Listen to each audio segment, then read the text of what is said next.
Legal! Beleza! Muito legal! Só pra avisar, esse daqui é um Rapadura Cash exclusivo pra assinantes, liberado pra você na faixa. Quer ouvir mais podcasts? patreon.com/rapaduracash. Esse daqui é um podcast que foi lançado meses atrás, exclusivo para assinantes no Sala VIP, patreon.com/rapaduracash. Você pode ouvir diversas edições extras do Rapadura Cash. Esse aqui é uma amostra pra você ver. Cara, olha como tem qualidade os podcasts exclusivos. Você não vai se arrepender. É o nosso Cineclube semanal. Tem diversas edições já. No começo tinha bem pouquinha. Depois de diversas semanas, temos diversos podcasts maneiros e com certeza algum vai pegar você.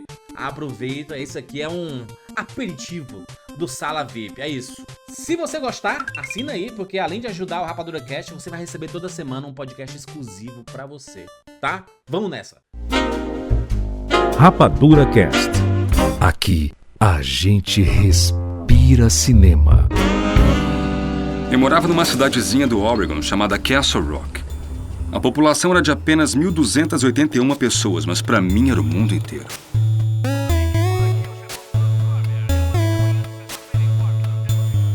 Sejam bem-vindos, seres Rapadura de todo o Brasil. Está começando mais uma edição do Rapadura Cast. Eu sou Júlio de Filho e no programa de hoje vamos falar sobre Conta Comigo. Estamos aqui com o Thiago Siqueira. Peraí, Július. O Mickey é um rato, o Donald é um pato, Pluto é um cachorro e o que é o Pateta? Muito bem, Rogério Montanari. Eu tenho uma coisa aqui na minha cueca. Peraí. Que isso, não? Peraí. É? Não, gente, é uma colher, pô. Caraca, a colher na cueca. Pô, vocês... Tudo bem, Fernandes Schmoltz. Ai, gente, é aquilo. A gente pode até ter nostalgia das coisas e só lembrar a parte boa. Mas mesmo nos momentos ruins, quem tem amigos tem tudo. Exatamente, que bela frase. Gente, vamos falar aqui sobre Conta Comigo. Este clássico da Sessão da Tarde. Clássico filme que fez parte da infância de muita gente, inclusive de boa parte de nós aqui. Você que tá assistindo isso aqui, tá ouvindo, com certeza deve ter feito parte de algum momento. Se você tem ali 30 e pouco, 40 e pouco, deve ter feito parte ali da sua vida como cinéfilo. Vamos conversar sobre esse filme, obviamente, com todos os spoilers. A gente vai falar tudo, né? Vamos falar da história. O Will Wheaton já deve ser avô já, né? Tipo... Exatamente. Todos eles, na verdade, né? Menos um. Mas vamos conversar sobre tudo isso. Lembrando que esse daqui é o nosso primeiro Golden Ticket.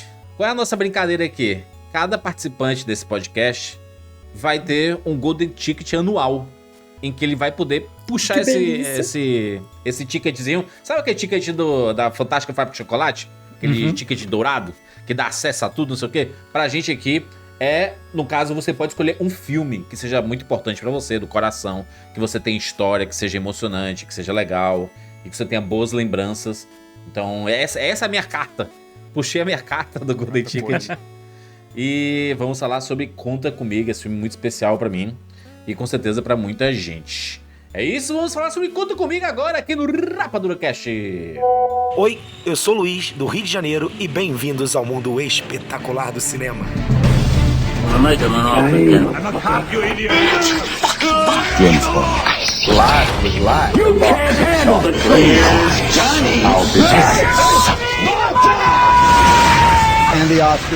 Rapadura Cast.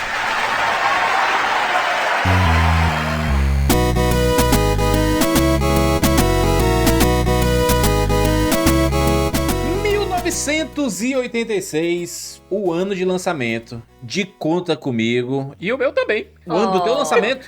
O ano do meu lançamento. A estreia do Siqueira foi em 86. Esse filme que eu não assisti nos anos 80, assisti nos anos 90, quando passou na Sessão da Tarde. É um desses filmes clássicos. Se a gente pensar 10 filmes que definem a Sessão da Tarde, quais seriam esses 10 filmes? Na minha cabeça, Conta Comigo, De Volta para o Futuro, Goonies... Curtindo a Vida Doidado. Curtindo a Vida Doidado. Já tem 4. Lagoa Azul. Lagoa Azul Que define. com certeza. Tá. O De Repente 30. De repente ele já é mais De repente, recente, 30. né? Mas ele é um clássico já da Ele é sessão um da clássico, tarde. ele é um dos mais. Impressionantemente, o filme de Dos que 2004 é um mais dos que mais passa, passou. É. Exatamente. Pra uma geração, o De Repente 30 é o que é o curtindo a vida doidada pra gente, o nosso futuro, é pra uma, Exatamente. Sabe pra uma outra outro? geração. Meu Primeiro Amor. Meu primeiro amor. Nossa Meu senhora, primeiro My amor. Girl. Com certeza. Maravilhoso. Clube dos Cinco. Clube dos Cinco pra mim é muito Sim. marcante ali. Garota de Rosa Choque. Detesto esse filme. Mas ele é um clássico da sessão da É um tarde. clássico, é um clássico. Aliás, o Garota de Rosa Choque passava mais do que o Clube dos Cinco na sessão da tarde. Acho que o Clube dos Cinco, ele ficava como... Acho que ele acabava passando mais nas sessões Corujão e tal do que... É porque ele era mais introvertido, assim Eu acho como o que próprio Conta Comigo. São dois filmes mais introvertidos, assim, né? Karate Kid, né? Karate Kid. Karate Nossa, Kid, sim. Com certeza. Com certeza, Karate Kid. Cara, são Eu filmes, acho que né? tem vários, cara. Tem... É que tem uns que... É que eu sempre confundo com o cinema em casa, né? Porque, tipo, Locademia de Polícia passava na sessão da tarde. E um tempo passou na Globo, o tempo passou na SBT. Então tem alguns que ficam assim... Sabe o que é o clássico da Sessão da Tarde pra nova geração? Tu já falou de repente 30. As Branquelas. As As Branquelas. Ah, Mas esse aí é e, aliás- patrimônio do Brasil. As Não, Branquelas essa aí- dublado porque a dublagem faz o filme. patrimônio do Brasil. Terry Crews tá ganhando a vida ainda fazendo isso. Ele tá fazendo anúncio falando em português na televisão hoje em dia. Exatamente. Dos maiores clássicos, Surreal, né? Ghost. sim, Ghost. Ghost. Muito. É do Sim, Monte verdade. Tesoura, que a gente já falou aqui também, já no filme que passava bastante. Passou né? várias vezes. Então, assim, era uma época realmente muito fértil pra quem. A gente que tava descobrindo cinema, você descobrir cinema Gremlins. ET. com esse. ET passou. também Eu assisti vi ET muitas no vezes. especial. Eu até falei no podcast. A gente fez já um podcast de ET, né? Acho que foi o nosso podcast do ano, assim, recente. E aí eu disse que eu assisti o ET quando ele fez aniversário de 10 anos. Que ele saiu em 82, no ano do meu lançamento, no ano da minha estreia. Seu lançamento. Quando eu nasci. Aliás, a gente já fez um podcast que a gente precisava refazer pra Fernanda poder participar. Que era Qual? os filmes dos anos em que a gente nasceu, né? Ah, Exatamente, que maneiro. Sim. Eu nasci no ano de Iluminado, por exemplo. Caraca. 1980. Então tem um negócio que é curioso, que esses filmes, eles fizeram muito parte das nossas vidas, assim. E era uma época, cara, parece... Sempre que a gente fala desses assuntos, desses filmes mais antigos, parece que a gente bate sempre na mesma tecla, né? Ai, da infância, a melhor infância e não sei o que e tudo mais. Mas é porque uma infância sem internet, ela muda completamente o jogo, sabe? Era outra O jogo vibe. é outro. É outra vibe, cara. Sabe? E aí a TV e o ato de assistir filme, seja na própria TV, nesses programas que passavam na Globo, na SBT, na Bandeirantes e tudo, seja alugando filme de VHS, né, que era a mídia da época, dos anos 90 ali, anos 80, 90, ou seja, ainda ao cinema, né? O cinema a gente não ia com tanta frequência assim. Era tipo bem assim, raro. era um dia especial, sabe? Eu ia ao cinema, era um dia Você especial. botava uma roupa bacana pra ir pro cinema e tudo. Não Sim. como na época dos nossos pais e avós. Sim, que cara, realmente a gente tinha tu- que colocar terno. Você sabe, aqui em Fortaleza a gente nunca teve muitos shoppings, né? Mas a gente tinha os que eram muito famosos. Por exemplo, Iguatemi é um shopping muito famoso aqui em Fortaleza. Inclusive nasceu em Fortaleza a franquia Iguatemi. E aí, cara, você assim, vamos pro Iguatemi. Você tem que vestir, você tá vestindo. Uma roupa bacana. Os meninos lá, com o cabelinho lambido pro lado, a camisa que por dentro da bonitinho, calça, gente. E assim, aquela coisa, sabe? naquela época, cearense não ia pro shopping, cearense ia pro Iguatemi. Isso. Era um evento. Era um evento. Um evento. Aí depois, né, você começou a ir de chinela, de E o camiseta problema e é foda-se. que, assim, pra mim, demorou muito pra isso acontecer, porque meus pais, eles não... Principalmente meu pai, ele não gostava de ir no cinema. Porque ele tem problema com barulhos. Sim. Barulhinhos de pipoca, barulhinho de não sei o que lá, ele Tu odeia. puxou ele a quem, né? Tu teve a quem puxar, né? Essa é a verdade. Não, mas eu não... não, eu Todos não... os não. teus Olha aí o traumas, todos os problemas do Rogério Rabugério vem sênior. do pai dele, mas é Não, impressionante. eu não velho. gosto. O que eu não Sim, gosto é do Rogério Cênio. barulho exagerado. Tem uma galera que vai lá no. É que eu não tô com nenhum pacote aqui. Mas tem gente que vai. Parece assim, que o ó. cara tá no. Cara, Inclusive,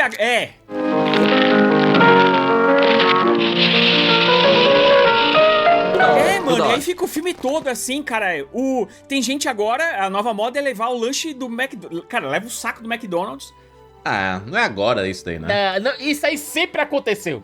É. Ah, mas ultimamente tá praticamente todo O mundo Jurandir fazendo levou isso. um galeto pro cinema, Já pelo levei amor um de galeto, Deus. cara. Eu já levei um 100 de salgado pro cinema. Caraca! Muito bom, muito bom. Salgado. Então, Nunca pensei então- em fazer isso. Como meu pai Que tem esse doideira. problema aí ele não levava a gente no cinema nem a pau, assim. Eu fui ir no cinema com meu pai, a gente era adulto, e quando ele pediu pra ir no cinema, foi pra assistir, se eu não me engano, foi o filme do... Acho que a primeira vez foi o filme do... como é que era o nome daquele programa que passava na Globo, domingo à noite? Sai de baixo. Sai de Baixo o filme, foi a primeira vez que eu fui no cinema Mentira. com meu Horrível pai. filme. Que ele quis muito assistir. O filme é Eu fui péssimo. com ele assistir, o filme é péssimo. Que isso, gente? Péssimo. Aliás, desculpa. Errei. Foi Os Normais. Os Normais. Ah, legal. Não foi decepcionante, porque é o Mas filme- é Foi Os maneiro. Normais. Foi isso, foi Os Os Normais. Normais é muito bom. É Mais um o filme filme. bem legal. E aí, foi a primeira vez que eu fui com ele, e, meu, já era... Porque ele não gostava. Então, eu fui no cinema a primeira vez, eu tinha 12 anos, foi pra assistir um filme dos Trapalhões. E aí, em seguida, um amigo do meu pai me levou. Ele já contou essa história outras vezes. E aí, Sim. eu fui assistir o Exterminador do Futuro 2. Aí, minha vida mudou de Eu vou uma- dizer assim, ó. Você Que fala assim, massa. eu já ouvi essa história em algum lugar, não sei o quê. Não importa, a gente tá ficando velho, a gente conta a mesma história sempre. conta Véi, conta a mesma história, várias e várias O que a gente e várias reclamava e dos várias nossos vezes. pais, das nossas mães, a gente repete. É a mesma coisa, tudo é um ciclo. Só quem não pode fazer isso é a Fernanda, porque ela ainda é jovem. Se querer, eu sou pouco mais nova que você. Você é Não jovem, sou velho. tão Mas você nova assim, é não. muito mais nova que eu. Então, Você é uma criança. Não, pra 10 mim- anos. 10 anos de diferença é muita diferença. Muita diferença. Era a Pensa o diferença seguinte, do meu irmão mais velho pra mim, né? Era 10 anos, era muito tempo. Cara, é muita diferença 10 anos. E dependendo das épocas da vida. Tipo assim, no momento Depende. agora, talvez não seja tão diferente. De assim, meu Deus, não é absurdo. Mas quando você é mais adolescente, nossa, 10 anos é... Ah, sim. É loucura. Ou então quando você tem, tipo, Jovem 20 adulto. anos e você É. vai namorar alguém de 30. tipo, é o meio Rogério tinha problemático, 20, sabe? já eu tinha 20 filha, já tinha 10. Não, já tinha filha, o Rogério. É. Leonardo DiCaprio acabou de deixar um dislike agora, viu? Eu fui ter filho com... minha filha eu tive com 30. Caramba. Não, 29. Tinha 29. Mas é muito curioso isso, porque essa época, e é um assunto totalmente condizente com o filme, porque o filme ele conversa muito com diversas gerações, né? Feito nunca tinha assistido, né? Conta comigo. Não. Cara, eu Na adoro época essa que eu essa assistia a experiência. Sessão da Tarde, já não passava tanto assim. É, tá conta vendo? comigo. Os 10 anos de diferença fizeram realmente diferença, se você É. pensar, né? Isso quer saber, sabe por que tem tanta diferença? Porque essa agilidade, digamos assim, essa correria, parece que o mundo é acelerado hoje em dia, né? Cada vez mais Sim. acelerado. O mundo é E isso 1.5, Rogério. impacta. O mundo tá 1.5. Isso impacta muito os próprios filmes em si.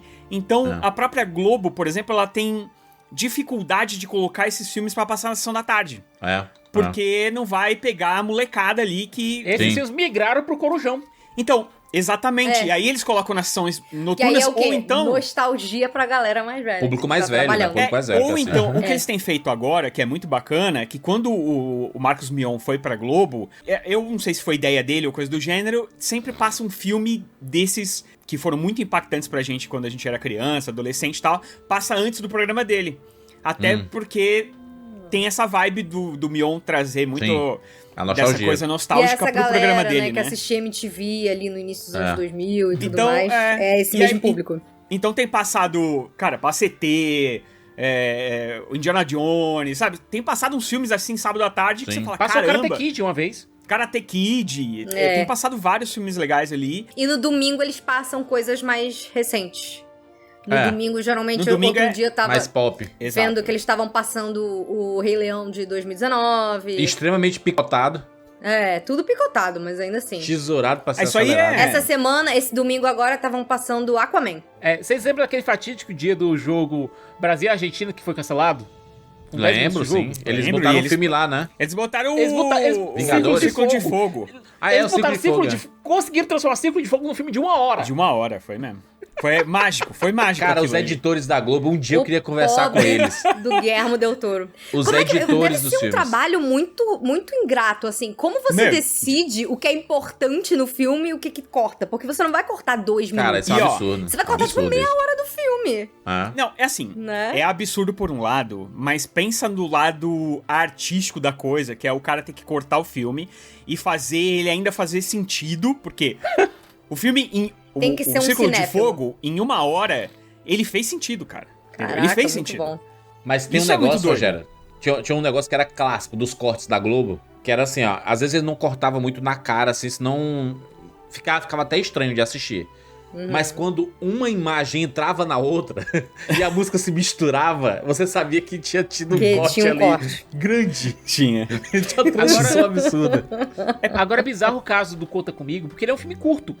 Cara, Ele é um filme com é os muito padrões de curto. hoje, bem curto. É menos de porque- 1h30, você quer, 1h28. Mesmo porque, É, tem 1h20 e pouco. Mesmo porque ela vem outro trocadilho. Mesmo porque ele é baseado num Curta. conto, no curta, num conto conto. curto. Num conto É, curto. exatamente, Aê! olha aí. Aí é o Deixa eu trabalho ver. contrário. Aí eles têm que inchar a história. Exatamente.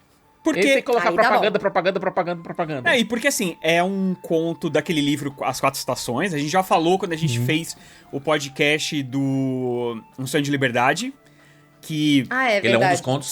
são 4 contos, né, ali no livro, né, porque se chama É. 4 Estações. 3 deles já foram adaptados. E a gente já fez podcast de 2. Tá falta fazer o podcast só do Aprendiz. Verdade. Um dia a gente tem que fazer um podcast do Aprendiz pra fechar esse livro. E é um conto basicamente disso.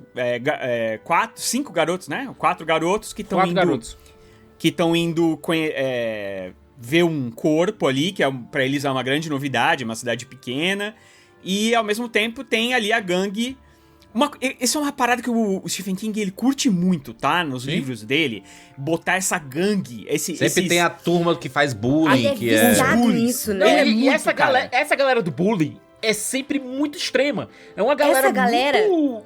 É pior do que os monstros. Cara, eu acho que o Stephen King devia apanhar pra cacete Apanhou quando era muito, moleque, ele já deu mano, entrevista porque- sobre isso, ele já Vocês já apanhou olharam muito. a cara do Stephen King? Ele tem cara de nerd Nerd. mirrado. Ele tem uma Nerd. cara estranha. Ele com certeza Levava levou muito cuecão. cuecão, tadinho. O Gord aqui é basicamente o avatar do Stephen King. Tem um momento no filme... É. Uhum. Eu juro, eu ri muito, porque a gente agora já tem uma bagagem de Stephen King, tanto de livros É. quanto de filmes. Em que ele tá falando da história lá da galera vomitando, né? Sim. Lá do Gente, bolo essa de parte é sebo. maravilhosa. Pois é, ele tá contando, o Gordon tá contando essa história porque ele é o escritor. O Gordon ali é o escritor. E é o Verne, eu acho que fala isso. Não sei, um dos meninos fala e diz, olha, a história é bacana, mas esse final é meio bosta, né? Não, quem fala é o Ted. E paia. É o Ted É o que Ted. fala. É o Ted. o... Ele diz assim, a história é bacana, mas o final é meio bosta, né? Aí você corta pra uns anos atrás, a gente assistindo It, parte 2, a coisa.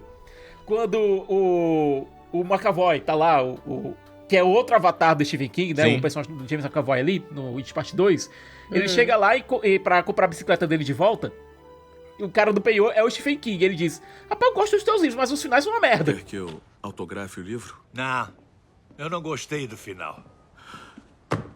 Dos teus Não, livros, mas os finais são uma merda. É porque esse é outro cacuete dele, é fazer essa Autorreferência. autoindulgência, eu acho, de que os Autocrítica. finais... Autocrítica, né? De que Eu esses não sei filmes... escrever final. De que os finais...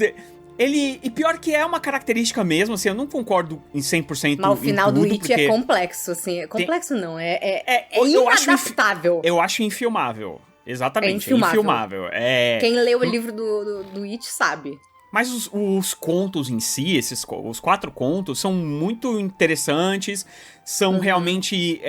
eu até sempre indico pra quem quiser ler Stephen King, começar por esse livro. Porque você vai ter ali o cerne do Stephen King, sabe? Porque tem uma história que é um pouco mais Ah, eu ainda não vi mais esse. sobrenatural Como é e que chama? outras 3 que são as 4 estações. E essa história é muito pessoal, você consegue ver muito do King ali. Tem uma história de que quando o Rob Reiner terminou o filme, ele fez uma exibição pro Stephen King e o King ficou parado, ele começou a chorar. Claro, porque o filme é muito melhor que o conto dele, né? Perdão aí, né? Não, mas o conto, Convenhamos, né? O conto é só uma conto. lembrança de uma historinha É o conto, e passageira, cara. né? Mas é isso o que o Rob Reiner fez. Foi entender a essência do negócio Não, e ele colocar colocou pegar uma espírito ideia na boa. coisa. Sim, sim. Exatamente. Né? Não é isso? Ele colocou amor, ele colocou... Colocou, sim. Ele deu um... Ele Não, deu e olha, um... deu profundidade aos interações. personagens, né? Exato. Exatamente. E, Rogério, a gente tem aquela ideia de que o roteiro de um filme é a planta baixa do filme, né? Mas eu acho que no caso a planta baixa não foi o roteiro. A planta baixa aqui foi um exercício que o Rob Reiner fez de pegar os garotos e fazer exercício de improvisação antes de começar as filmagens. Levar eles pra começar a trabalhar uns com os outros, porque se Conta Comigo tem uma alma, a alma é a relação entre esses meninos. Você acredita no filme, você acredita no que o filme tá contando, porque a interpretação do quarteto ali tá te vendendo aquilo de uma maneira muito intensa. E o referencial é muito importante também, né, Cicas? Porque, por exemplo, quando eu assisti, eu tinha exatamente a idade das crianças. Eu tinha 12 anos de idade. Caraca. E era um período que eu tava passando por muitas coisas, assim, na minha juventude, de perder amizades e tudo. Então o filme, ele conversa 100% com a minha história, principalmente de entender isso, imagina, anos depois, né? Porque o filme começa com o Richard Dreyfuss, depois de matar o tubarão lá. Ele chega aqui como senhor de idade, escritor. Senhor de idade, de uns 40 anos, sei lá. Ele tem a tua idade, juras? Exatamente. Sim, mas eu tô falando que naquela época, 40 anos, nos anos 80, era ser bem idoso. Era muito, velho. Pode reparar isso. Pega filmes mais antigos que idade ele tinha aqui? Nossa, ele era um jovem, era o tipo o Charlton Heston no Ben-Hur. Isso. Nossa, ele era jovem, aí vai olhar 60 anos. Eu não sei se vocês já viram. Eu vi rodando aí, acho que no Twitter, há um tempo atrás, eram programas do Silvio Santos, antigo. Programa clássico, e aí, Namoro na TV. Aquela galera, tipo, o cara calvo, com a pele toda estragada, não sei o que, com a cara de 45 anos. Quantos anos você tem? Aí, 22. Tem quantos anos? 23. Tem quantos anos? 19. Tem quantos anos, Francisco? 19. E o Antônio tem quantos anos? 30 anos de idade. Você tem quantos anos? Eu tenho 24. E você tem quantos anos? Eu tenho 19. Coloca um pedaço aí, João. 22, cara? Que é isso? Era o sol, era Tu a tem falta 20 de... cara ficou anos capinando desde que namorou lote. pela primeira vez, né? É isso, né? E você sabe... o cara ficou capinando lote desde criança. Trabalho infantil. Alguém denuncia isso aí. Tem um desses vídeos aí, que inclusive a moça fica com um cara e tal, e porque muito se falou, depois que esses vídeos começaram a aparecer, né? Porque essas coisas viralizam assim, né? Tá gravado há um ano, é que nem o show, que show do Xuxa é esse. Que tá show há da um Xuxa milhão é de esse? anos, mas de repente alguém 30 anos achou atrás. e pronto. É porque E aí não tinha meme naquela época. Então. Alguém mexendo no arquivo acha uma joia dessas, e aí... E aí alguém tinha alguma fita de VHS com esses Namoro na TV, e aí achou isso curioso, né, e digitalizou e botou lá. E aí foram atrás. E aí uma moça. Uma moça não, hoje em dia é uma senhora, né? Uma senhora. E ela falou: não, realmente eu tinha 17 anos. E eu conheci o cara mesmo. E a gente namorou um tempo, depois a gente separou e tal. Mas, cara, é isso. Eu acho que tinha muito a ver com a água, que não tinha. A água, não gente. tinha flúor na água. Não, tinha um negócio também que a gente queria. A saúde era uma bosta naquela época, né, gente? Pelo amor de Deus, né? E as pessoas se vestiam com roupas que... De mais que velhos, hoje em de dia pessoas mais quem velhas. usa é galera mais velha. O sonho de criança era você ser mais velho, porque você criança, você não consegue fazer nada. Nada, tudo é não. Mãe, deixa eu ir pra não sei aonde. Não. Os meus amigos vão pro shopping, posso ir? Não. Cara, olha aí o perigo que esses moleques correram, cara. Mas eu fiz Esses coisa até meninos. pior, inclusive. Pelo amor de Tu Deus. correu de um trem? Eu fiz. Gente, Cicas, existe surreal. um bairro aqui em Fortaleza chamado Parque Araxá. Não sei se você conhece. Ele é do lado da Parquelândia, que foi onde eu vivi parte da minha infância. E lá tinha um trilho de trem, né? Sempre passava o trem lá e tudo. Sabe o que eu fazia, Rogério? Eu só tava pipa, né? Eu ia soltar raia nos bairros, porque o meu bairro não era o suficiente. O meu bairro não era o suficiente. Eu queria, tipo, passar em todos os bairros pra mostrar que eu era bom. Entendi. Aí o cara falou, pô, o cara veio de longe, hein, não sei o que, o pessoal comentava na rua, não sei o que. Completar o álbum, né? Me chamava de o estrangeiro. Porque você Era ia um pivete de boné, cara, aí né? Não tinha nada de estrangeiro. Porque você ia andar só pra falar que fui até lá andando. Minha mãe não sabe. Andei até encontrar. Aí tu encontrou. Quem mora em periferia e tudo mais, e que soltou pipa tem mais de 30, 40 anos aí, lembra que nos lugares onde tem o trilho, normalmente é um lugar muito aberto.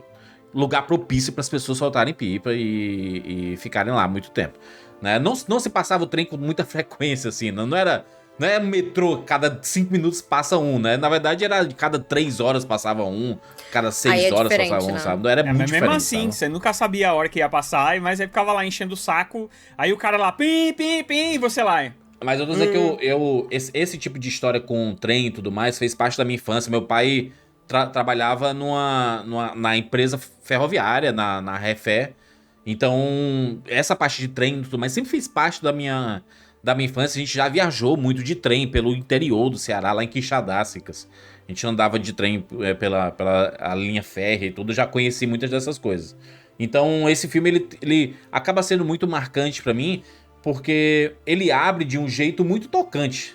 Porque ele é o cara mais velho recebendo a notícia de que um amigo dele de infância tinha falecido. Não, e pior, pelo jornal, né? Advogado Christopher Chambers mortalmente esfaqueado em restaurante. Pelo jornal. Mas é cidade pequena, né? Tinha que sair no jornal da cidade, né? Essa notícia, né? É o negócio da cidadezinha, né?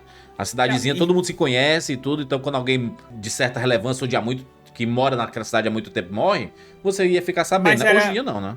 Sim, mas era alguém que ele já não tinha mais contato, né? 10 anos ele falou, né? Há 10 anos ele não falava com o Chris. E o que acaba sendo mais triste é que é o personagem do River Phoenix, né? Sim. Que realmente morreu.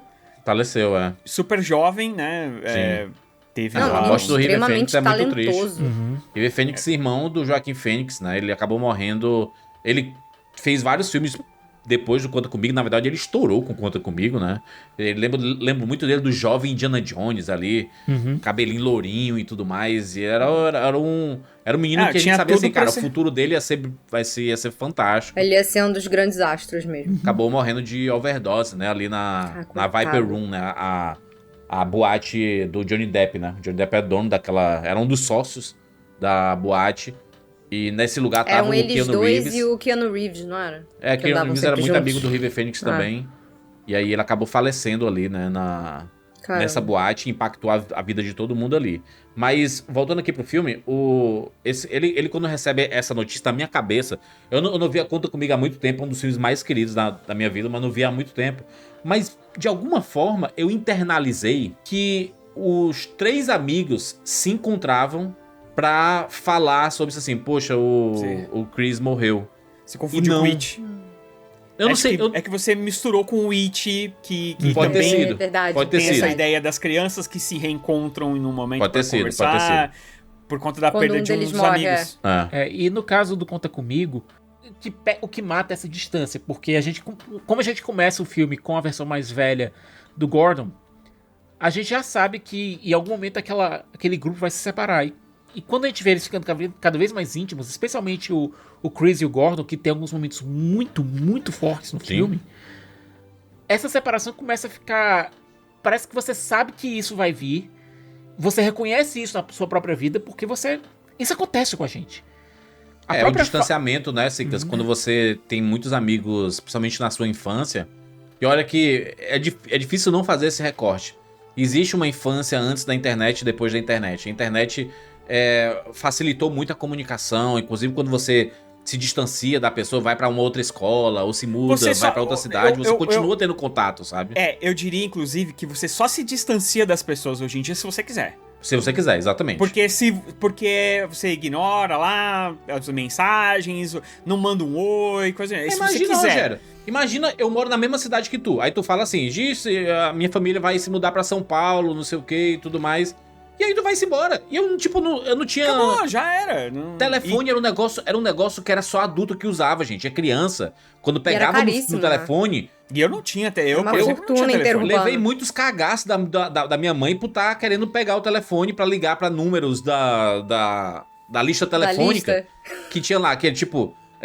102, aí tinha informação de não sei o que, programação de cinema, você ligava pro número e a programação falava automaticamente lá e a minha mãe ficava com ódio, porque vinha depois na conta essas ligações. Então, assim, era um negócio muito pra adulto. Então você não falava assim, não era um hábito que nem a gente tem hoje. Me passa teu WhatsApp aí, ou teu @ do Instagram. Ninguém tinha isso, sabe? E tem uma coisa também, os filmes eles acabam romantizando muito essa ideia das amizades na infância, das grandes amizades que vão ser pro resto da vida e tal. E na verdade, na maioria maioria colossal das vezes, essas grandes amizades que você tem na infância, elas vão se perder como lágrimas na chuva, como diria... Não, mas o filme não romantiza essas amizades para sempre, não. Na verdade, é ao contrário. Ela fala assim, que as amizades não duram pra sempre. É um filme que lida de maneira bem real com o que acontece. E acontece no filme, Rogério, não é nem após o colégio e tudo. Durante o próprio colégio, eles já começam a se distanciar. Sim, aquilo ali foi o ápice daquele grupo. Da amizade, Aquele final... Quando rola essa informação de que na própria escola mesmo eles já começaram a se distanciar. Sim. É tão agridoce, né? Acho que todo mundo passou por isso. As pessoas começam a ter outros gostos, conhecem outras pessoas e é normal que você vá se afastando. Com certeza, você vai. Mas aí você sabia que... Aí eu vou ter que fazer uma inveja, talvez, em vocês.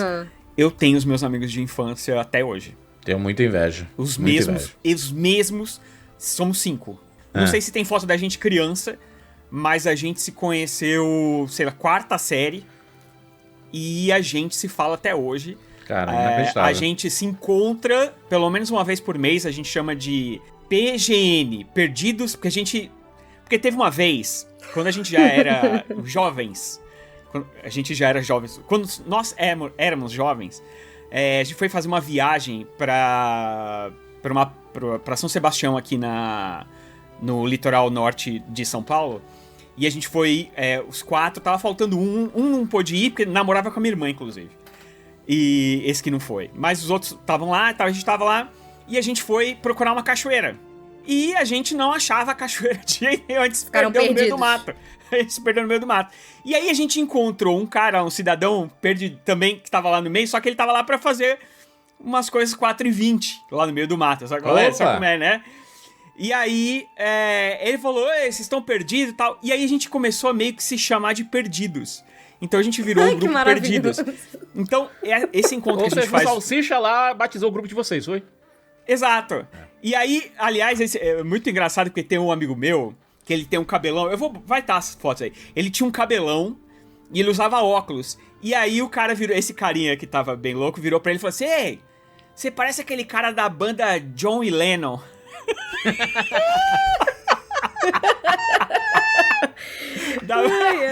E aí daria a gente uma se sertaneja, John e Lennon, viu? Cara, total, a gente se autodenominou capaz de desistir, inclusive. Aí a gente pensou assim, cara, vamos fazer uma banda. Aí comprou instrumento, mas ninguém nunca aprendeu a tocar nada. E aí a gente se autodenominou dessa forma. E uma vez por mês, pelo menos a gente tenta, uma vez por mês, se encontrar, chama PGN, que é Perdidos Games Night. Que a gente joga jogo de tabuleiro. Pelo menos uma... A gente não joga porra nenhuma, né? Porque coisa a gente fica conversando. Fica conversando. Quando vai ver... já é 3 horas da manhã, não dá pra jogar porra nenhuma mais. Chega uma hora que os assuntos dessa galera de 40 anos, cara, 40 a mais, é só os mesmos problemas. Mano, falta de grana, dores, doença. E lembrar as coisas da adolescência. Que você toda vez relembra as mesmas histórias. Eu vou te falar exatamente qual é o... Sempre são os assuntos. Política. Sempre tem política. Porque um é muito capitalista, o outro é muito comunista, e aí tem o que fica no meio. Que maravilha! É loucura, é loucura. Caos. O cara da banda John e Lennon, ele é comunista. Total, ele é comunista, ele mesmo. E aí, de repente, um dia ele entrou pra igreja católica.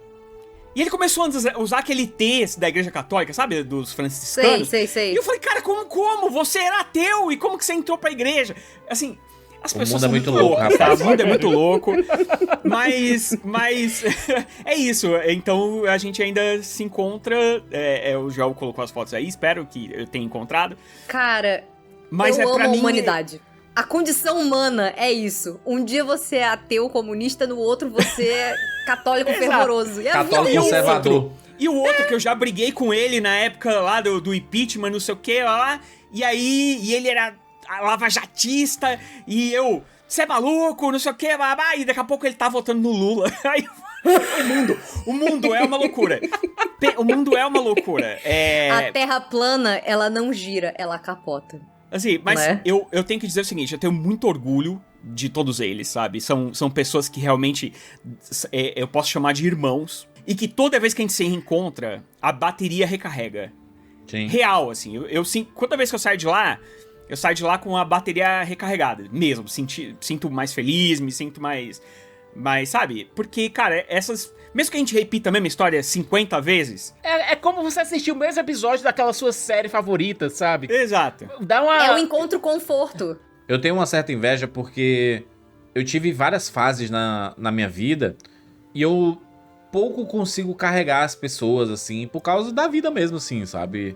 Na minha infância, eu perdi meus amigos num acidente, meus principais amigos. Eu fiz outros amigos e tudo, mas não foi a mesma coisa. Acho que são épocas, né? Tem épocas que são muito marcantes, né? Eu diria que pra gente que tá no período da adolescência, ali de 10 a 13, 14 anos, são períodos muito importantes, assim. São muito de formação, né? Você acaba entendendo coisas do mundo, você vai tendo contato com coisas que você não tá preparado, tipo com a morte, por exemplo. E é um dos assuntos do filme, né? Sobre o fim da vida, né? Poxa, é uma criança que sofreu que acabou se perdendo, e aí o trem bateu e essa criança morreu e aí sumiu, e é uma cidade pequena. Você acha assim, esse filme jamais aconteceria nos dias de hoje. Tem histórias que realmente não aconteceriam nos dias de hoje, mas a gente tá falando no recorte ali do final dos anos 50, né? O filme ele começa em 85, mas ele se passa ali no final dos anos 50. Então era uma outra época mesmo, cidade minúscula, pouquíssimas pessoas, né? E também aí, pra quem é fã de Stephen King, pega uma referência que ele gosta dessas cidades que não ligam para as suas crianças, sabe? Isso é outra recorrência da obra do Stephen King. Eu acho que ele sentiu isso muito, talvez pelo bullying que ele sentiu e que ele sofreu e que ninguém fez nada. Então eu acho que ele tem essa visão pessimista sobre as cidades pequenas dos Estados Unidos, sabe? De que, tipo, ninguém liga, ninguém se importa, a criança sumiu. Eu não duvido que antigamente fosse desse jeito mesmo. A gente escuta de um deles que o pai lutou na Normandia, então era uma geração que tinha muita gente saindo com síndrome de estresse pós-traumático, e que na época não se falava nisso. A gente tem os pais do Gordon, por exemplo, que acabaram de perder o filho mais velho, que era o queridinho da família, que era quem sustentava a família. Que era o John Cusack. John Cusack. E que era basicamente quem funcionava como figura paterna pro irmão mais novo. Sim. Porque o pai só dava atenção pro filho mais velho. E o filho mais velho era quem funcionava como pai pro mais novo, pro Gordon. E eu acho que é extremamente doloroso de assistir os flashbacks quando eles estão, por exemplo, na mesa de jantar e o próprio irmão fica tentando falar, mas vocês... o Gordon tirou uma nota muito boa, ele escreveu um conto, ganhou um prêmio, vocês viram? E os pais estão tipo assim, o pai tá tipo assim, não, mas você vai fazer não sei quantos pontos no jogo, e vai vir o olheiro, e você vai pra faculdade, nananana.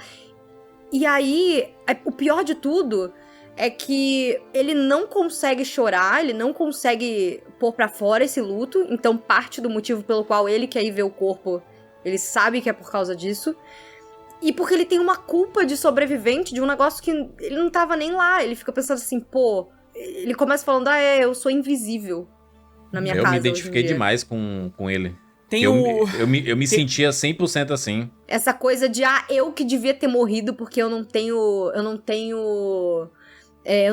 orgulho pra ninguém, eu não tenho nada pra oferecer. É muito, muito, muito pesado. É o próprio Chris, que é o personagem do River Phoenix, que ele acaba tendo que servir como irmão, como pai. Tem aquele diálogo deles dois, que pra mim o Will Wheaton e o River Phoenix nesse filme, Jesus, que química. E eles, não, é absurdo, né? É absurdo, e eles conversando. Porque o que ele quer, o que o Gordon quer, queria naquele momento era relegar os dons que ele tinha pra ir pra escola técnica junto dos amigos, pra ter ainda esse senso de amizade. Pra não ficar sozinho, né? Pois é, e o Chris disse, não, você vai fazer as aulas avançadas, você vai estudar pra ir pra faculdade, porque você tem que ir. Deus te deu esse dom, você tem esse dom quando você nasceu, você vai fazer isso. E eu queria ser seu pai pra dizer isso. Se eu fosse seu pai, eu estaria dizendo isso.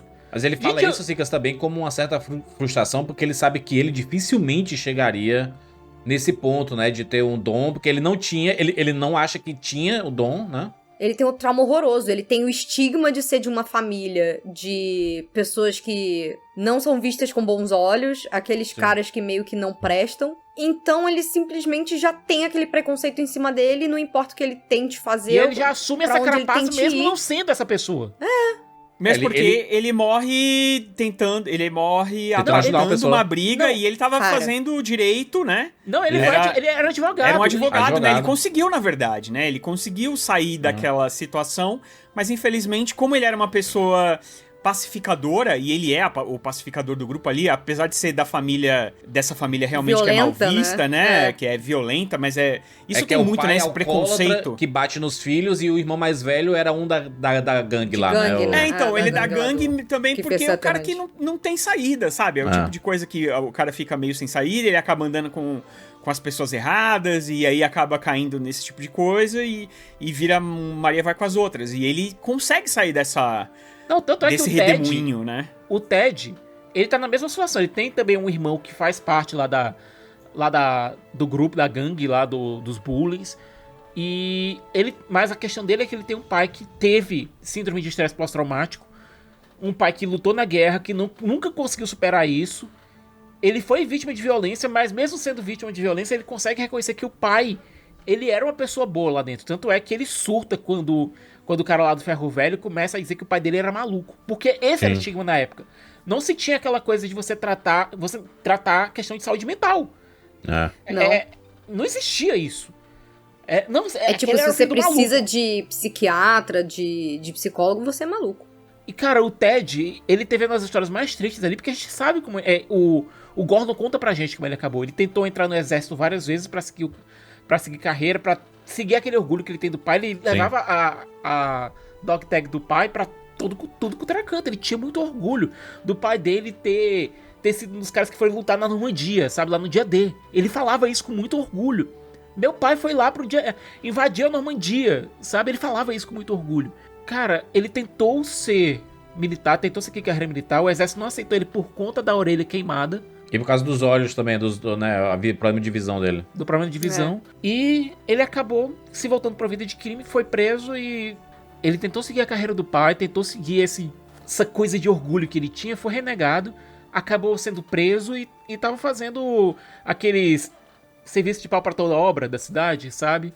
Foi a última notícia que o Gordon teve dele.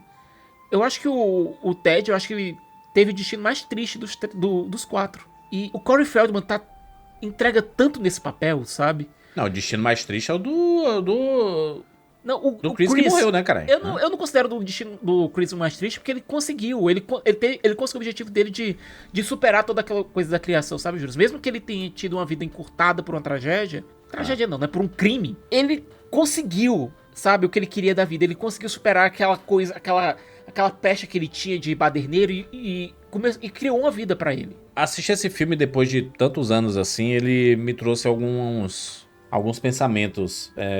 O Conta Comigo sempre foi um dos meus filmes favoritos, assim, principalmente porque anos 80 é a década em que o jovem ganhou destaque, né? Uhum. Realmente ganhou destaque, com filmes em que ele virou o centro de tudo, né? Virou o centro do capitalismo, né? Entre aspas.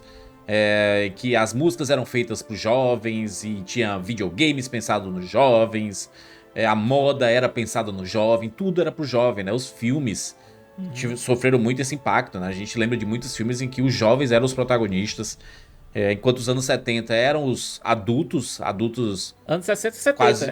é só comparar, a gente tinha o Rat Pack, que eram os grandes atores, que eram todos pessoas já adultas, mas nos anos 80 a gente tinha o Brat Pack, que inclusive essa galerinha tava, era os jovens. Era o Hat Pack, que era o do Frank Sinatra, aquela turma lá. E o Brat Pack. E o Brat Pack, né? Inclusive os Brats de pechinha, né? Os Brats da atualidade estão bem na moda, tá?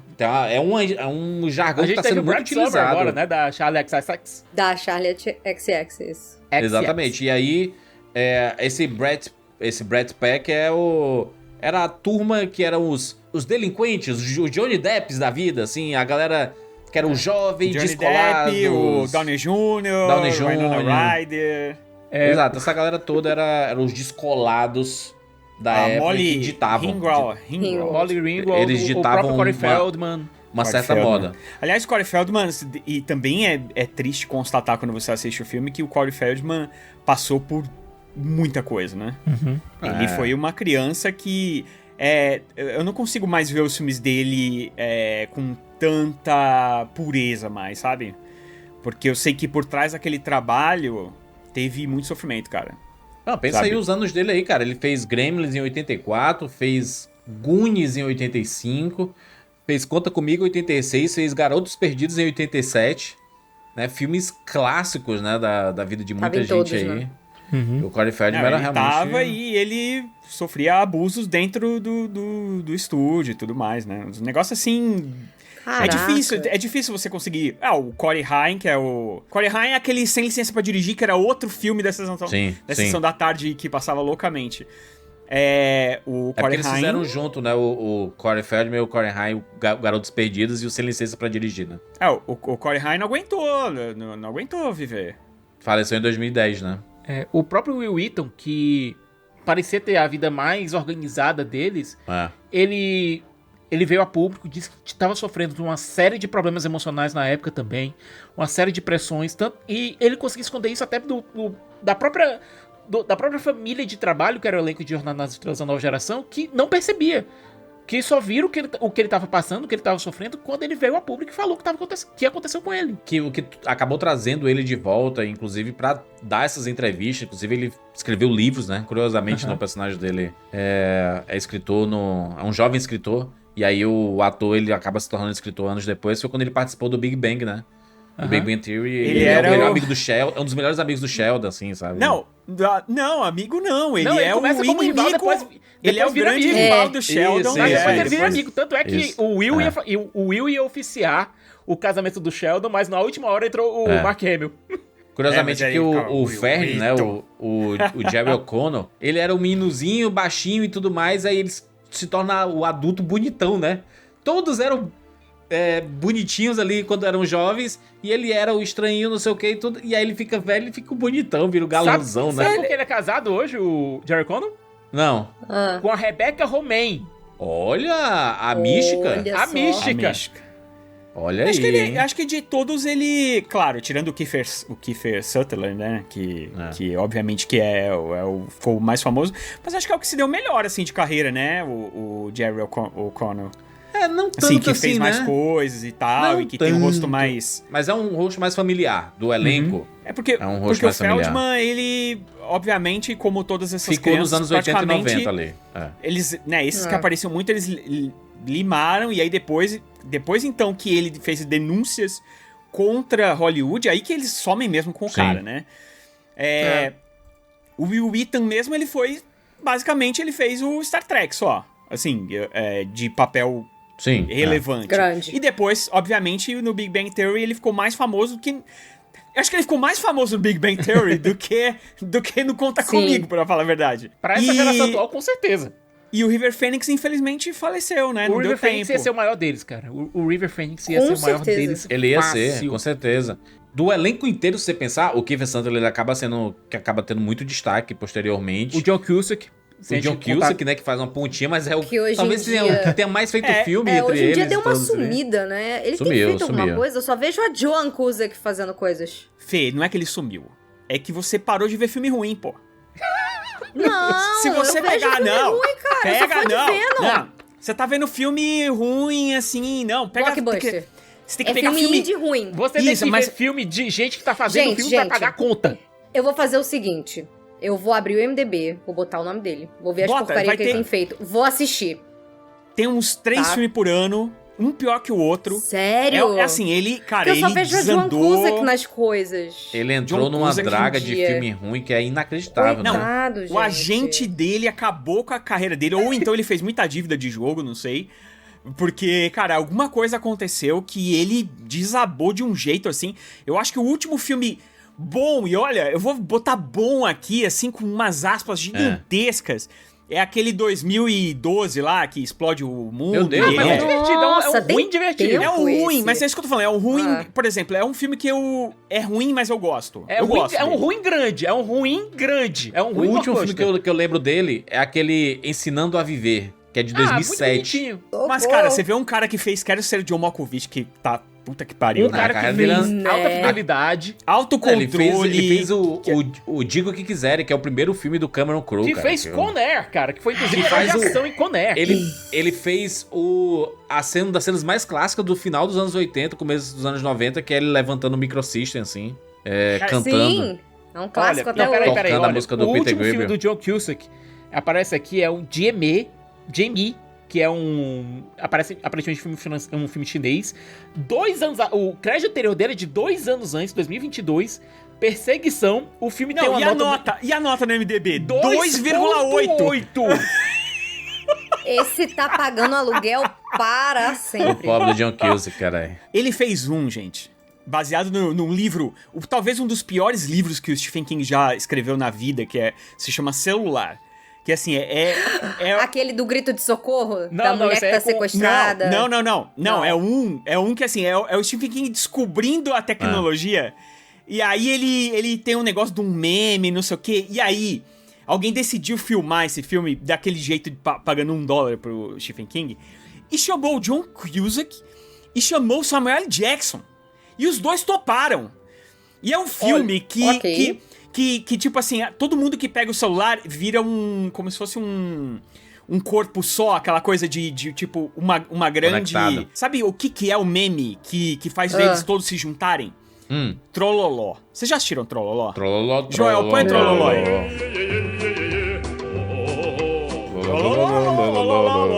É o Silvio Aí todo mundo- Santos. Aí sabe-se todo lá de mundo que onde. assistia isso virava parte da rede do celular. Tipo, vira um zumbis que, na verdade, Que só faz trolloló. ficam conectadas. Eles ficam conectados e eles ficam meio que, tipo, assim, num transe, ouvindo Trololó. Esse filme é inacreditável. Pô, deve ser muito ruim, quero. Não, olha, a assiste esse carreira filme. do Joe Cusack começou a desgringolar entre 2012 e 2013. Em 2012 ele fez O Corvo, que ele interpretava o Edgar Allan Poe, horroroso. É horroroso.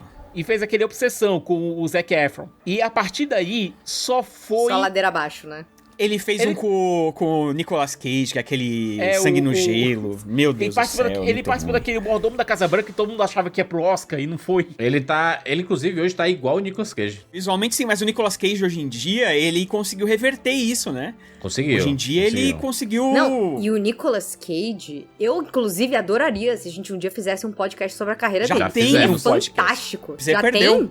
Já tem. Fizemos. Você acha que a gente vai perder essa carreira Tô inacreditável? tristíssima. Eu acho que a gente Tô pode tristíssima. fazer... O que a gente pode fazer é uma carreira sobre a carreira do John Cusack.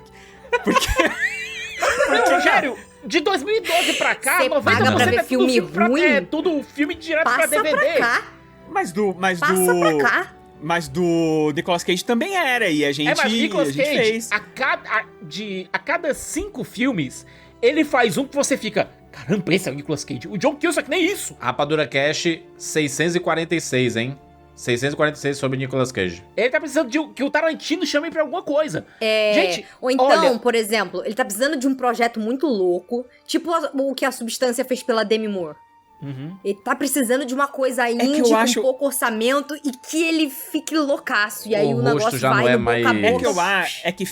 É que eu acho que uma diferença que É o que Nicolas você é Cage tem esquecido, do John né? Cusack é que o John Cusack não sabe brincar com a própria imagem, sabe? Ele é low profile demais. Ele não uma sabe brincar. vibe- O Nicolas Cage é doido, cara. ele toca É o doido. foda-se total. Um cara... Cara, ele adoro deu uma ele. entrevista agora, há pouco tempo, e o cara perguntou pra ele assim, qual os seus 4 filmes favoritos da vida? Ele falou tudo filme novo. Ele só botou um filme velho do Scorsese, mano. O resto ele botou tudo filme novo aí, que ninguém... O Pig, ele botou... não, os filmes favoritos dele, dele. Os filmes favoritos que ele participou. Eu sei, isso, os ele filmes é favoritos... maravilhoso. Ele É não o que botou um ele filme lembra, que ele... Caralho, ele não lembra mais da carreira dele. Não, Ele mas não olha, assiste mais. ele citou 2 lá, que é o Mandy e o Pig, que eu realmente coloco no São meu top bons, 5. são bons, mas são os 4 melhores. Tá entre os 4? Eu coloco no meu top 5 Nicolas Cage. E a gente tá saindo do... Ele saiu da pauta aqui, essa pauta descarrilhou. Não, mas eu acho engraçado, sabe o quê? Trocos lá na corrida lá do Ace. Mas eu lembro vocês falando aí, o Tarantino, não sei o que, vai ressuscitar a carreira dele, não sei o que. Mas o Tarantino nem filme quer fazer mais, tá só nessa embromação pra fazer o último filme dele.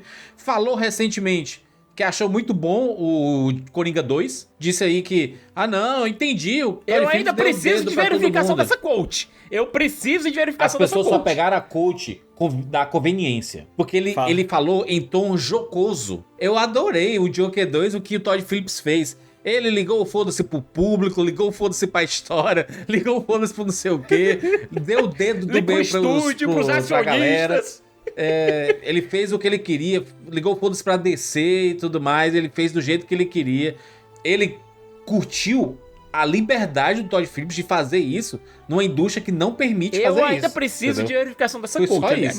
Mas é isso, é o que a gente já falou no podcast do Coringa, é o último tiro. Porque, cara, ninguém mais vai... Tipo assim, ele jogou a carreira dele aí, pra cara. voltar aqui ainda... O que o Todd Phillips fez foi o que aquele diretor que o Christopher Walken fez naquele filme do John Cusack, no Queridinhos da América, fez. Ele fez um filme que jogou uma trolha pra todo mundo e fez... E o John Cusack chega lá, trabalho com você quanto você quiser depois dessa. Ó, tem um personagem do Conta Comigo, que é um dos bandidinhos aí da gangue, que é o que tá conversando com um outro cara da gangue, e ele diz assim, porra, a gente tem que ir atrás desse corpo, não sei o que, mas a gente não pode ir. E aí o Verne, ele fica de longe vendo, né, essa conversa. Ele tá escondido debaixo da escada. Porque ele tinha escondido lá o pote de moeda dele, e aí ele perdeu o mapa e ele tava procurando. A história é muito boa. E aí... O plot é muito bom. A casa toda esburacada ali embaixo, né? Cheio de buraco no chão. Posso fazer um adendo rapidinho desse negócio das moedas? Olha como é que a vida hoje em dia é totalmente diferente, né? Eles foram lá caçando moeda... E conseguiram, acho que se não me engano, $2, né? Não é isso? $2 e pouquinho. E aí ele foi lá e comprou um monte de coisa. E aí eu tava assistindo com as meninas. E aí elas falaram assim, com $2 comprou tudo isso?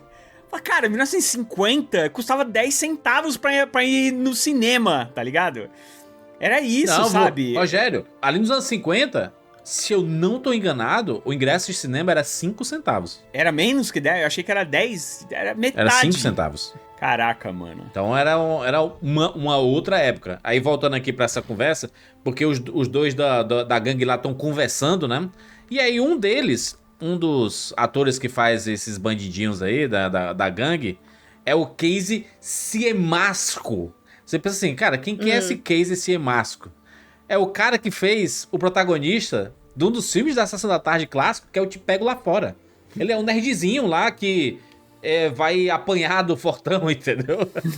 Gente, o nome desse filme é maravilhoso. Te Pego Lá Fora. Cara, Te Pego Lá Fora é um negócio maravilhoso. É uma das melhores adaptações de nomes. Dirigir, é um dos melhores títulos de filme de Sessão da Tarde de todos os tempos. Cara, sem licença pra dirigir é maravilhoso. O nome em inglês do Te Pego Lá Fora é o 3 O'Clock High. Fraco. Quer saber de 3 horas da tarde, cara, do negócio? Te pego lá fora, mano. Te pego lá fora. Te pego lá fora. Te pego lá fora é uma expressão clássica dos anos 80 e 90, né? E ó, te pego lá fora. Pior que falando de carreira e que a gente tava falando, e aí voltando pro Conta Comigo, né, que é loucura, o Rob Reiner é outro também que também...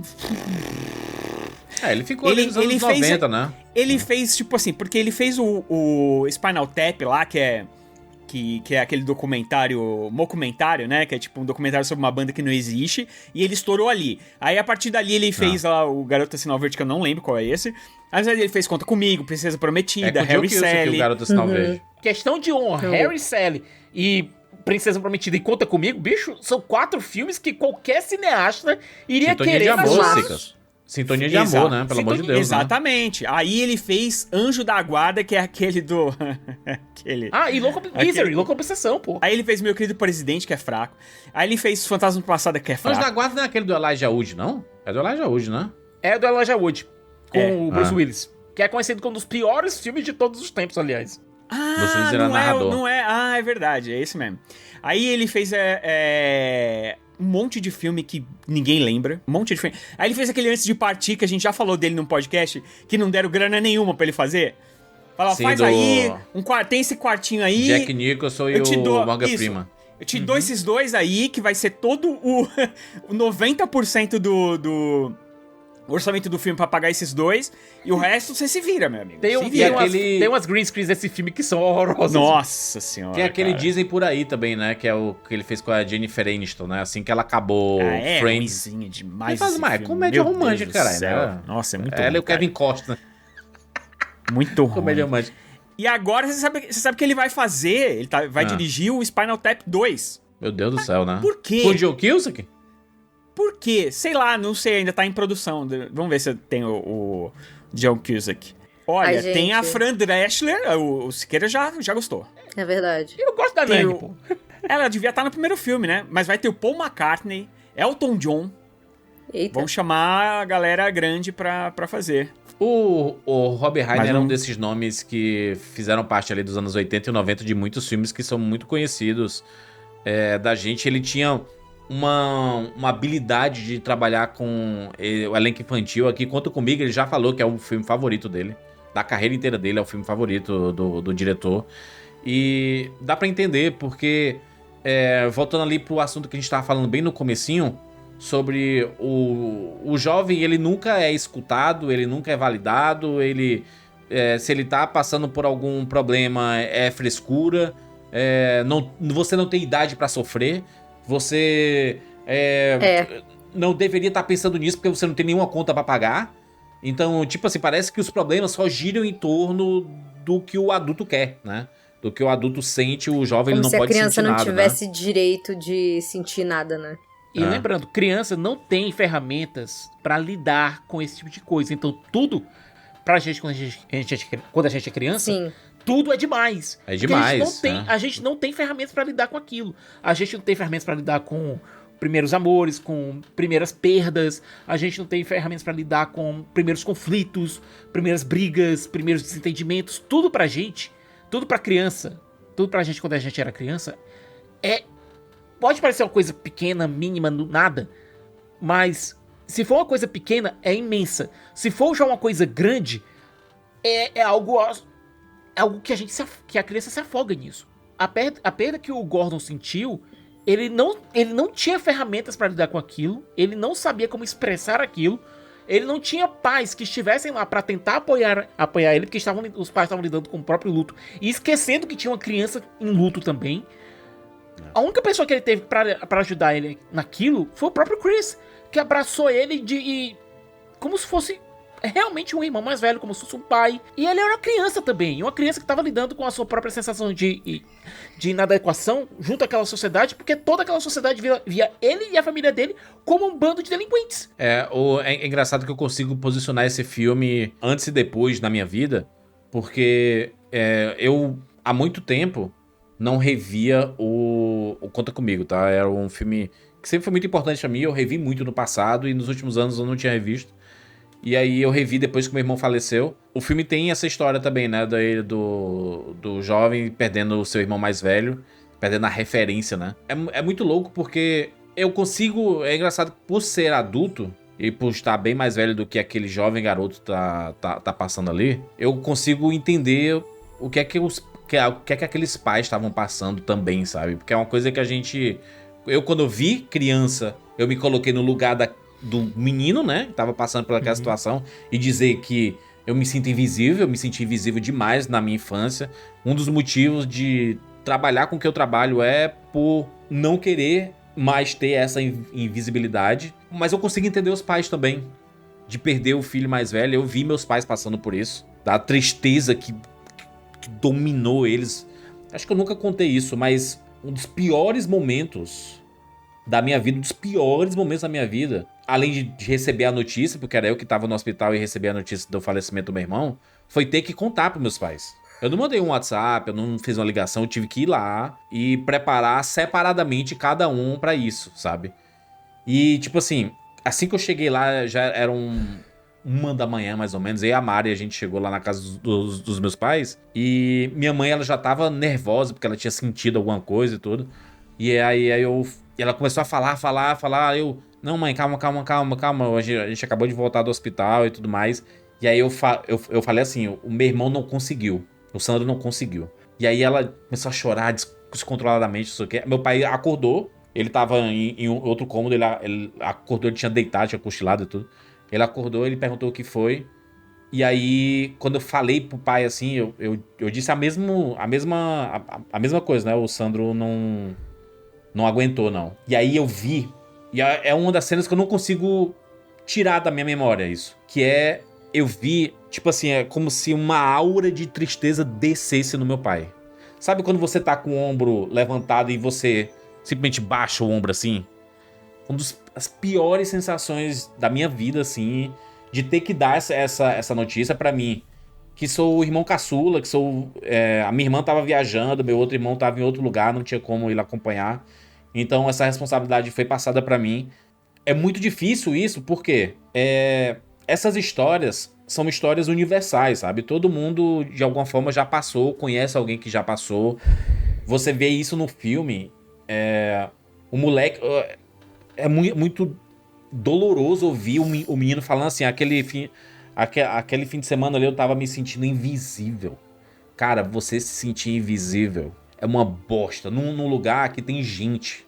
E você se sentir invisível, você se sentir invisível você não...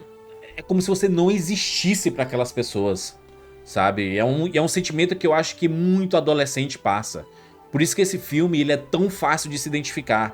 Porque ele conversa com um adolescente que tem problema em casa. E praticamente todo adolescente tem problema em casa. Principalmente com os pais, sabe? Todos os nossos traumas, gente, é clichê. A gente traz alguma coisa dos nossos pais, sabe? A gente sempre traz. E aí você vê o Gord com o problema lá dos pais... achando ele invisível, e ele perdeu o irmão. Você vai no Chris, o irmão é outro trambiqueiro, e o pai é um alcoólatra que bate nele e tudo mais. E aí você vai pro Ted, que é o pai, também é chamado de louco, porque ele tá com trauma de pós-guerra. E é violento também, né? Porque e é violento com ele. A orelha do filho, né? Então, olha aí, desse quarteto, pelo menos a gente tem 3 histórias. O Verne, ele nem fala muito. A gente nem sabe muito sobre o background dele direito, assim. Eu acho que ele é o filho que tem mais proximidade com os pais. Porque ele é o que vai levar bronca, que vai, né? Ele tem medo de levar bronca. Exatamente. Ele é o mais protegido, né? Ele é aquele garoto mais protegido pela família. Ele tem medo da bronca porque os pais parecem que são os únicos que se importam, né? Que se importam, exatamente. Os pais se importam com ele. Isso que você tá falando da morte, eu acho que é uma coisa que é muito... As pessoas não gostam muito de falar sobre isso, né? Mas é impressionante como realmente você consegue entender a crença da alma ou do espírito, seja lá como as pessoas gostam de chamar. Porque eu, durante muitos anos, eu evitei ver pessoas mortas porque eu acreditava que eu ficaria com aquela imagem da pessoa morta na minha cabeça o resto da vida e seria a imagem final daquela pessoa, né? E em algum momento eu fui obrigado a fazer isso porque eu tava no velório da avó da minha esposa e aí, de repente, minha sogra virou pra mim e falou assim, a gente precisa da sua ajuda pra carregar o caixão. E eu... Puta, mano. E aí eu tipo, não tinha entrado, aí eu tive que entrar e aí eu olhei, aí eu falei, quando você vê uma pessoa morta ali no caixão, alguma coisa assim, realmente parece que tá faltando alguma coisa.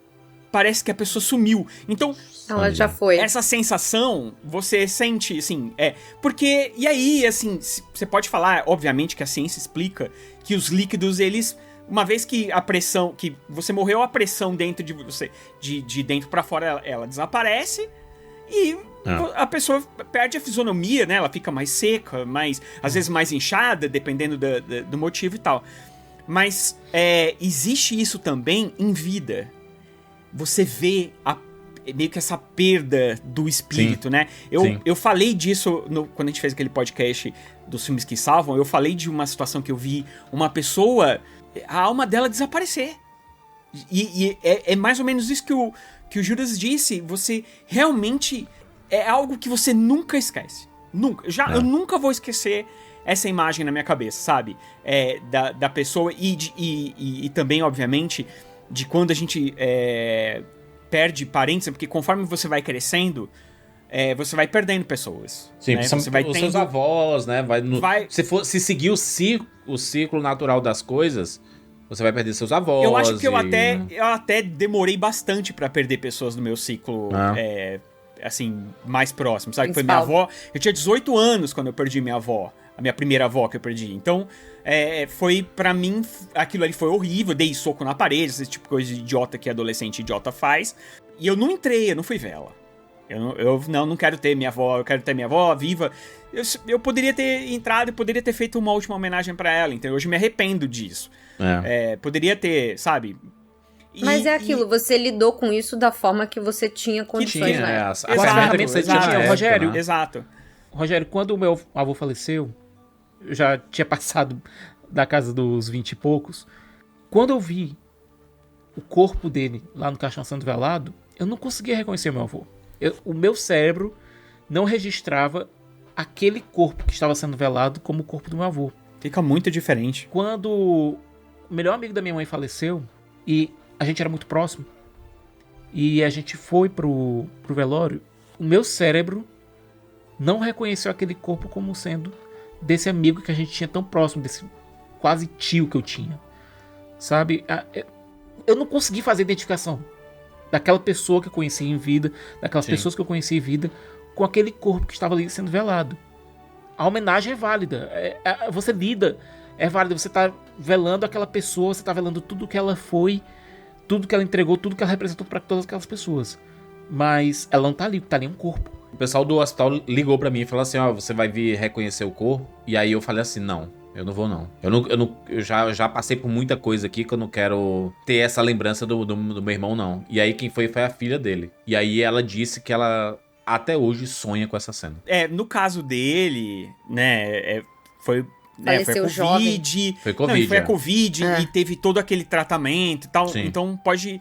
E você vê no hospital, realmente, quando... Nos primeiros momentos... Porque eu já... Depois desse negócio do caixão que eu carreguei e eu vi que tudo bem, eu realmente perdi totalmente. Tanto que quando o meu sogro faleceu, eu fui lá, entrei no quarto onde ele tava e tal. E aí, realmente, como tinha acabado de acontecer, parecia que ele só tava dormindo. Mas ainda...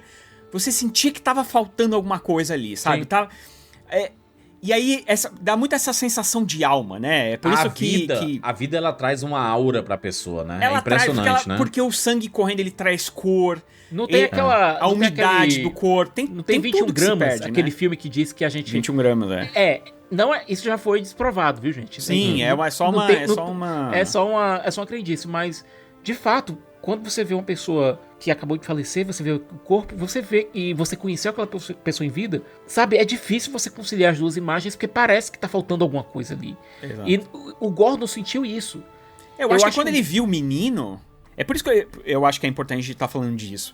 Sim. Porque quando eles vão lá e encontram o menino, eu acho que eles têm muito essa sensação de que não era o que eles estavam esperando, entendeu? Sim. É um... Não, e eles...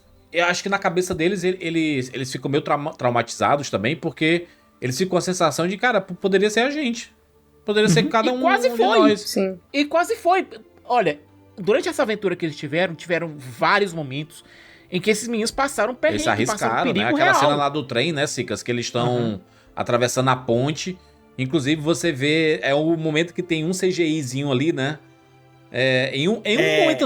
São alguns segundinhos, Não é CGI, assim. não, né? Não é CGI, ali é bruto mesmo. É bruto mesmo. Como é que é o nome? É Chroma Key. Chroma Key. Chroma Key, é o fundo verde. É tipo assim, são duas imagens que não foram gravadas ao mesmo tempo, elas se casando. Duas imagens sobrepostas. Dá pra ver bem. E assim. Aí, é uma cena, né, que... Não. É de dar medo, né, cara? Poxa, hoje em dia a gente não tem esse negócio, que é negócio do trem e tudo, né? Eles andaram no meio do mato, poderiam ter encontrado pessoas ali que né, com más intenções, poderiam ter encontrado animais. Eles estavam armados. Poderiam ter... Aliás, isso eu tenho uma história pra contar. Quando eu tava assistindo o filme, eu pensei, essa é uma história pra contar no VIP. Quando a gente era criança, eu e um desses amigos, a gente sabia que o pai dele tinha uma arma. Era muito comum as pessoas terem arma em casa. Muito comum. Meu pai tinha também. A gente revirou a casa procurando essa arma, cara. Eu já achei. tinha 12 anos. Eu já achei a do meu pai. Eu sabia um dia que ele guardava dele. Só que ele nunca deixava com balas, Mexer, óbvio. Ele escondia as balas. A arma não era muito escondida, não. Ela tava tipo no guarda-roupa, assim, em cima. Mas as balas a gente não sabia onde é que ele guardava. E olha que eu vasculhei muitas vezes, assim, menino, Mas né? olha isso, cara. Curioso, Olha o risco que a tudo. gente Olha, correu. História de gente próxima. Eu tenho história de gente próxima, muito próxima mesmo. Que teve...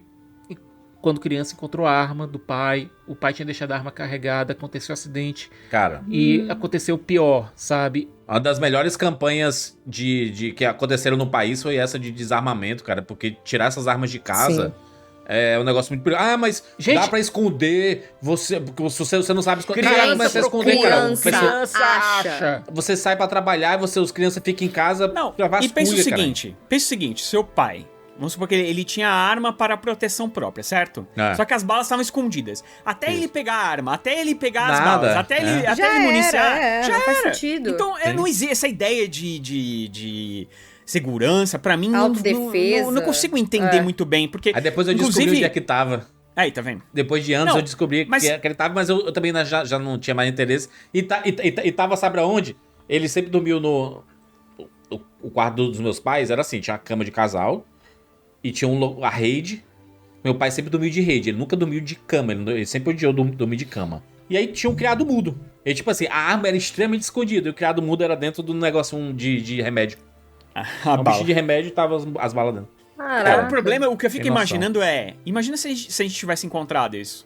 Mano. Tanto eu quanto você podia não estar aqui, cara. E eu tenho uma história de um chefe meu, que quando eu trabalhava lá no escritório...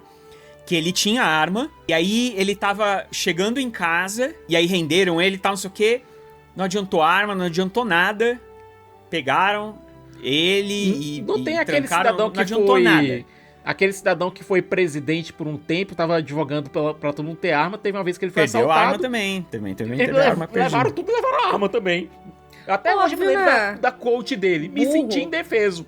Por que você estava indefeso? Seu jumento. Pois é, e aí esse negócio da arma no filme, ele acaba falando assim, não, a arma tava em cima da mesa, eu peguei e levei. Foi isso que o Chris falou, né? Não, o risco que essas... Não, primeiro porque ele fala que a arma não tem bala, ele dá um tiro e tem. Tem uma bala na agulha, né? Essa ideia de que, não tem bala, muitas vezes a gente não sabe que tem bala, mas a bala tá lá na agulha, cara. Perigo, cara, um Você perigo. Você não vê, é um perigo. Esse negócio de arma, eu também acho...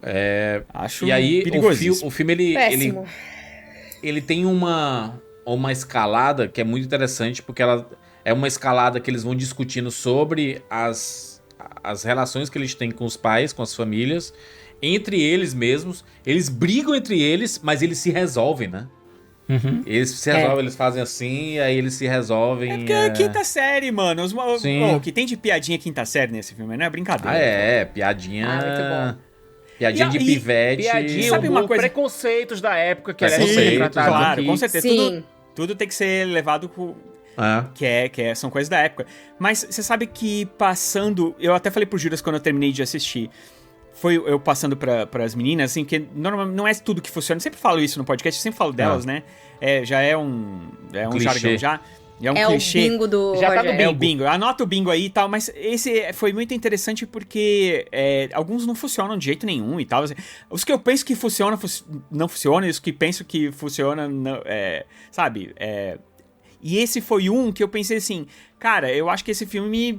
Não acontece tantas coisas, né? Assim, e é um filme dos anos 80 retratando a infância dos anos 50. Exato. E, cara, pegou elas assim em cheio, mas pegou... A hora que terminou, viraram pra mim. E aí começa a tocar Stand By Me do Ben King. Não, sabe o que é mais louco? Uma ficou chorando, a outra virou pra mim e falou... Cara, ela falou assim, que filme bom, né, pai? Aí depois no outro dia... Nossa, ontem eu não conseguia dormir, fiquei pensando no filme e tal. Principalmente pela a linha final do filme. Nunca mais tive amigos como aqueles dos meus 12 anos. E alguém tem, meu Deus. Eu nunca vou ter amigos como eu tive com 12 anos. Meu Deus. E quem tem? Quem tem? Nossa. Ficou arrepiada só de ouvir. Tu falou da música e o filme ia se chamar O Corpo, como o conto do Stephen King. Horrível o nome. Não é um título bom, diga-se de passagem. Mas o Kiefer Sutherland tava ensinando pra um dos meninos como tocar Stand By Me no violão.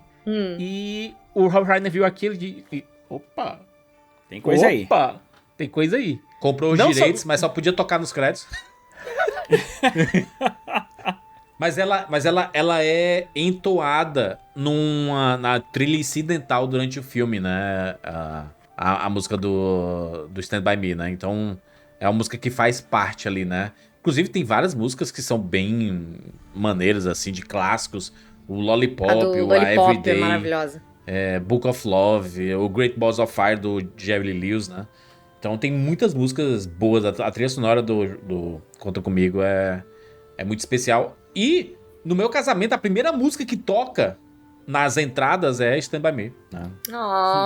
Poderia deixar. Legal. É um filme muito querido e é um filme que ele é atemporal, sabe? Você pode apresentar, eu acho que os dilemas que aquelas crianças passam, muitas crianças passam hoje em dia. Os dilemas são universais, né? São histórias bem universais. É uma cidadezinha pequena, não tem como se identificar. Cara, toda criança se identifica com o relacionamento com os pais.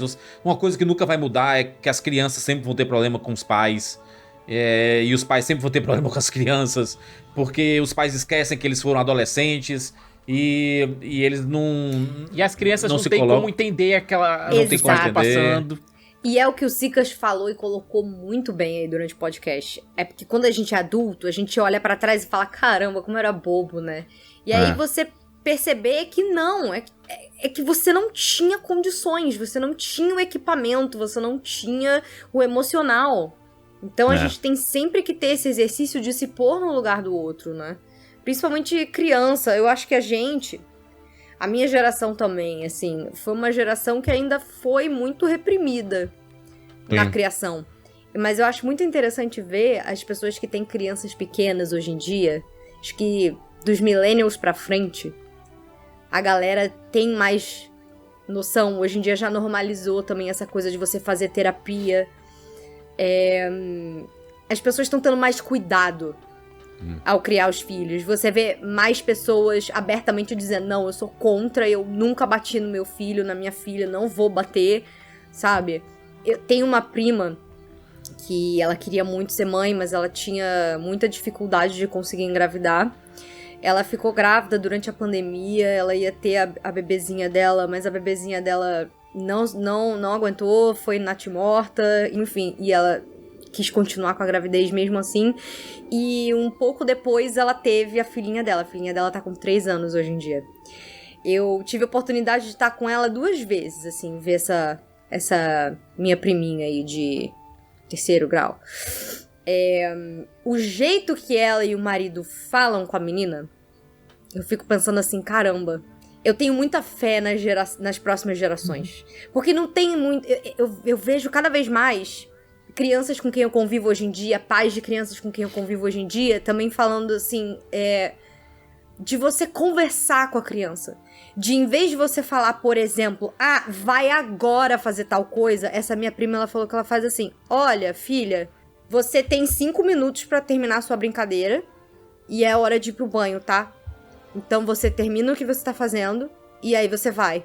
Porque é muito horrível quando você é interrompido, quando você não tem um fechamento de alguma coisa, quando você não tem direito a se sentir um ser humano. Eu acho que é por isso que tantas crianças, por muito tempo, tiveram essa vontade tão grande de ser adulto, porque você não era visto, não era escutado, você era a posse dos seus pais, então assim, seu pai ou sua mãe mandou, você vai fazer. Então eu tenho fé que as próximas gerações vão ser menos traumatizadas. Então é bem possível que no futuro menos pessoas se identifiquem com esses temas do Conta Comigo, sabe? Eu vejo a criação, por exemplo, do meu sobrinho, do meu afilhado, já é diferente da criação até que eu dei pras minhas filhas, cara. Que você é diferente, cria suas meninas hoje em dia, e outra né? coisa, você tem hoje em dia ferramentas. Olha só, isso aqui é um livro de educação sexual, cara, pra criança bem pequena, ó, sabe? Eu tive um você assim, tem coisas que chamava que a De gente... Onde Vêm os Bebês, o que a minha mãe me deu. Sabe, eu acho que... E tem a internet, tem tudo mais. É óbvio que a gente tá falando de uma parcela. Tem muita gente que ainda é muito ignorante. Que, sabe, que... Não, principalmente que a gente tá num mundo em que... A gente tá numa bolha, né? O conservadorismo, ele tá crescendo, voltando a crescer, mais do que nunca, em que a influência religiosa também faz parte disso. Exato, e que sim. a turma acha que a religião é extremamente importante quando você acredita, mas ela não substitui o cuidado da saúde mental. A religião, ela pode estar casada com o cuidado de um psicólogo e tudo mais, mas tem gente que fala assim, não, vá pra religião que vai resolver todos os seus problemas. Você não pode substituir. Sabe? Eu acho que isso é uma coisa que tá crescendo muito e eu vejo que é muito sinal de desesperança, sabe? Existe um sinal de desesperança muito grande. Mas ao mesmo tempo Mas que a gente vê uma geração que passou por isso nos anos 80, 90, de isolamento e não quer repetir isso, não quer que aconteça o que aconteceu com uma criança. Às vezes os pais esquecem que não é só... eu vou dar tudo para os meus filhos porque eu não tive quando era criança, então eu vou dar tudo. E exclui você tá apenas o cuidado. transferindo. Você tá apenas transferindo. Não, isso exclui o cuidado mental, entendeu? Exclui o cuidado não se da falava saúde de cuidado da pessoa, mental, né? Eu acho, eu também sou, acho que otimista como a Fernanda, porque eu acredito que esse movimento é uma gangorra, que sempre aconteceu, sempre vai acontecer na história da humanidade. Mas você tem hoje em dia, por exemplo, uma incidência muito menor de você escutar de pessoas que você conhece tal, que batem nos seus filhos. Tem muita gente que abre esse diálogo para conversar com seus filhos e tudo mais. Então, eu vejo hoje uma coisa um pouco diferente. Claro, vai ter esses grupos e tudo mais, mas eu não consigo imaginar hoje em dia uma campanha na TV dizendo que é bacana você bater em criança. Não tem. Entende? Sim. E que, cara, a gente via comercial na TV, que era assim, você vai apanhar ainda da sua mãe e tal. Sim. Jamais hoje em dia você vai ver um comercial desse, entendeu? Então, é interessante que óbvio, venham essas ondas, elas realmente vêm, não tem como, mas que existam pessoas que estão cuidando dos seus filhos dessa forma. E que vão crescer naturalizando coisas que no passado eram totalmente absurdas e que tem que ser naturalizadas, né? Diversidade, sexualidade, assim, e tudo mais. E respeito, né, pelo diferente. Respeito pelo próximo, na verdade. Não, né? acho que principalmente... Eu acho que você não tem que ser obrigado a concordar com tudo que tem, né, no mundo. Você só precisa respeitar as pessoas. Respeite as escolhas de cada um. Respeite a individualidade de cada um. Sejam mais legais uns com os outros. É só isso, gente. Você não quer falar a linguagem neutra? Não fala. Exato. Ninguém tá te obrigando. Ninguém tá falando, agora você vai falar, senão acaba com a sua vida. Ninguém tá te falando isso. Olha, não, tem um beijo gay na novela. Meu Deus. Ninguém tá falando que se você precisa virar gay ou que seu filho vai ter que virar. E nem se você não quiser assistir, não assiste também, sabe? É só você não assistir, exatamente, cara. Sim. Só não pode desrespeitar as pessoas. Exatamente, cara. Ou dizer que elas não têm o direito de estarem ali. Esse é o problema. Quando você fala isso, você desrespeita, né? A gente teve recentemente o falecimento do Maguila. E foi colocado uma entrevista que ele participou, que teve um participante que tentou fazer com que ele, Maguila, uma pessoa que veio do interior do Nordeste, uma pessoa que veio sem instrução formal. Famoso turrão. Famoso turrão, como diz. E tentar falar mal de homossexualidade, usando até o termo que não é mais utilizado, que associa homossexualidade com doença. É o ismo, né? E o Maguila, ele, do jeito simples dele, do jeito abrotalhado dele, ele falou, gente, vive e deixa viver, basicamente, sabe? É uma coisa tão simples. Eu fico me voltando muito, quando assisto Conta Comigo, pra questão do Gord e dos pais dele. Como a gente falou, anos 50, gente, não se falava em questão de saúde mental. O Juras falou uma coisa que eu achei bem interessante, que foi que ele conseguiu depois se colocar no lugar dos pais. Esses próprios pais, eles não tinham ferramentas pra lidar com aquele luto. Não, eu me coloquei no lugar dos pais naquele naquele recorte, aquele pedacinho, eles eram péssimos pais. Eles eram péssimos pais. Né? Eles sempre foram. Não foi daquele momento que isso começou. Isso, não foi da morte do irmão mais velho. O menino já era ignorado, né? Mas que os próprios pais, eles não tinham ferramentas pra lidar com o luto que eles estavam passando, porque não se falava em terapia de luto. E no caso do Gord, isso era muito mais brutal, porque ele tinha algo a oferecer pra aquela família.